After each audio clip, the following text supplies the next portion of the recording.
Okay, that's good. Afternoon. Yeah, super. Let's get in this game ल यो गेममा हामी प्रवेश गर्नेछौँ आज and give our very best. हाम्रो उत्कृष्ट पर्फर्मेन्स हामी दिनेछौँ Enjoy हामी रमाउनेछौँ and yeah, beat one another. एकले अर्कालाई हराउनेछौँ त्यसपछि एउटा हाम्रो साइडेनी युथ भनौँ त्यसपछि हाम्रो लक्ष्मण भाइ र धर्मेन्द्र भाइ हुनुहुन्छ त्यसपछि एउटा हाम्रो कोइलिनिया सालोम चर्चको एउटा हाम्रो महेश भाइ हुनुहुन्छ विनोद यादव रेफ्री गर्नुहुन्छ त्यसपछि हाम्रो बाँकी खेलाडीहरू हुनुहुन्छ र मिडियाबाट हाम्रो एउटा नयाँ आशा एफएमको सुरेन्द्र भाइ हुनुहुन्छ र उहाँको टिम छ त्यसपछि मिडिया अनलाइनको पत्रकारमा हाम्रो श्री गणेश प्रसाद राई हुनुहुन्छ उहाँ हुनुहुन्छ लाइभ अहिले गर्नुहुन्छ उहाँहरूले त्यसपछि हामी जे खुन्छौँ अलिकता सभ्य भाषा प्रयोग गर्ने हामी एकदम एउटा फ्रेन्डली म्याच जस्तै खेल्ने सबैजना हात बाँध्नु सबैजना हात यसरी वन साइडमा सबैजना एकै छाती तल A lot of people nowadays are looking for something that is helpful, that will give them chance to live life here on earth. धेरै मान्छेहरूले आज धेरै कुराहरू खोजिरहेको छ जसले चाहिँ नि उनीहरूलाई यो संसारमा उनले चाहे जस्तो उनीहरूले खोजे जस्तो जीवन जिउनको लागि एउटा बाटो दिन्छ They're engaged in social media. उनीहरू सोसियल मिडियाहरूमा पनि संलग्न हुन्छन् Trying to find something there that will give hope in their lives.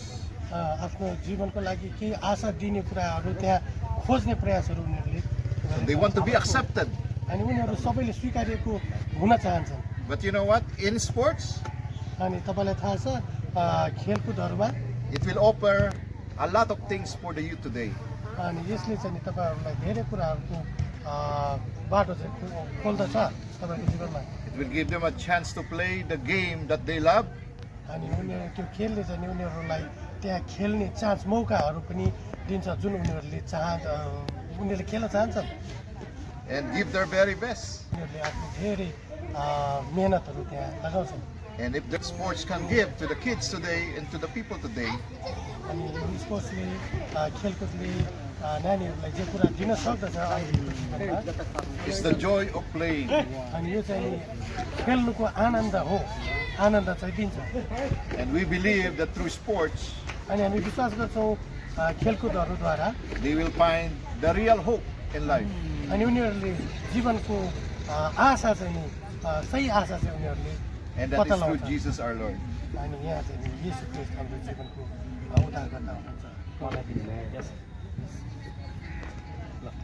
ल दिनु न ठिक छ अरू राजकुमार दाइ हाम्रो राजकुमार दाइ भनिदिनु दुई शब्द भन्ने यस्तो चिज हो जुन चिजदेखि चाहिँ सबै साना बच्चाहरू जवानहरू र इभन वृद्धहरू पनि यसबाट अलग रहन सक्दैन अनि खेलकुदले अनि सबैलाई एउटा शारीरिक रूपमा पनि फिट गराउँछ भने मेन्टली पनि यसले चाहिँ बौद्धिक यो मेन्टली विकास मानसिक विकासमा पनि खेलकुदले धेरै ठुलो तपाईँको फाइदाहरू दिइरहेको हामी देख्दछौँ अनि खेलकुद यस्तो कुरो हो कि जहाँ सबैजना आएर खेल्न सक्छ होइन विभिन्न तहका व्यक्तिहरू कोही सानो कोही ठुलो कोही होचो कोही अग्लो कोही धनी कोही गरिब होइन तर सबैजना आएर खेल्न सक्छन् अनि एकअर्कामा तपाईँको सम्बन्ध विस्तार गर्न सक्छन् एकअर्कालाई चिन्न सक्छन् र खेलकुदले चाहिँ हामीलाई अर्को कुरो चाहिँ अनुशासन पनि सिकाउँछ कसरी खेल्नुपर्ने र अर्को कुरो तपाईँको समूहमा कसरी एकले अर्कालाई कोअपरेट गर्नुपर्ने भन्ने कुराहरू र साथसाथै खेलकुदले चाहिँ हाम्रो इमोसनललाई पनि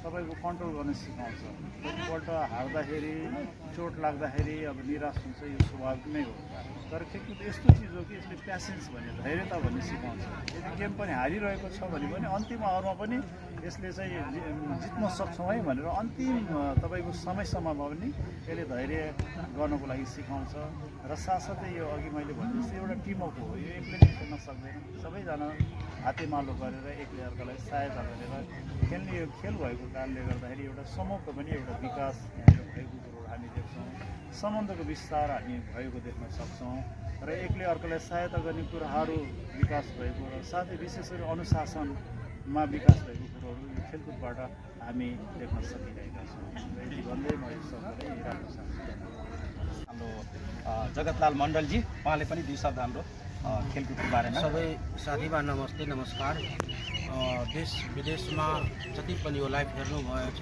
सबैलाई म फेरि नमस्कार गर्दैछु। सबैभन्दा पहिला हाम्रो जनकपुर उपमहानगरका वार्ड नम्बर 13 मा एउटा फिलिपिनबाट आउनुभयो उहाँलाई म स्वागतम गर्छु। अरू साथीहरू कोही कहाँबाट सबै यहाँ वार्ड नम्बर 13 मा यो कभरहलको फिल्डमा हैन जुन योजना राख्नुभएको छ त्यसको सफल बनाउनको लागि अलिक साथीहरू आउँछ सबैलाई धन्यवाद दिन्छु।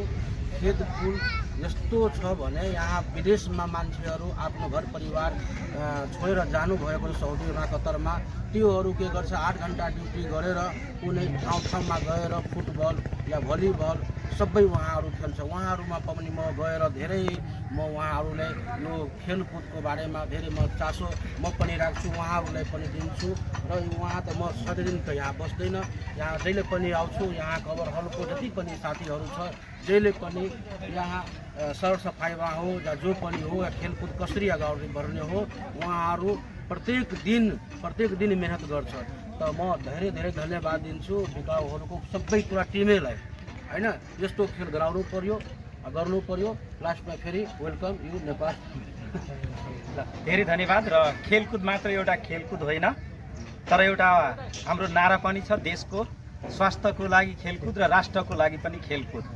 त्यतिकै मात्र होइन एउटा नारा पनि छ अहिले लागु औषध उन्मूलन र उमुक्त गर्नको लागि पनि एउटा खेलकुद एउटा माध्यम उपाय पनि हो। त्यस कारणले अहिले विशेष गरी हामी हेर्दाखेरि के हेर्छु भने कि मान्छेको शरीर जुन फिजिकली एउटा अनभाइलेन्समा गइरहेको छ जो मेडिसिनले डक्टरले विभिन्न कुराले कन्ट्रोल गर्न सकेको छैन।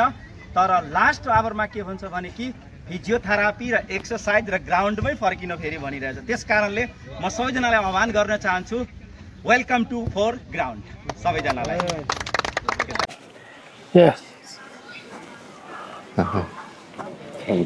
Welcome. Okay, thank you. Okay.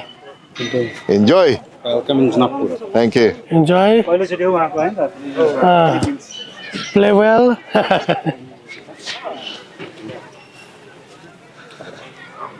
Thank you भैया। Thank you. Enjoy the game, okay? Enjoy गर्नुहोस् आरामले हेर्नुहोस्। राम्रो खेल्नुहोस्। Okay now. Thank you. I can hand over.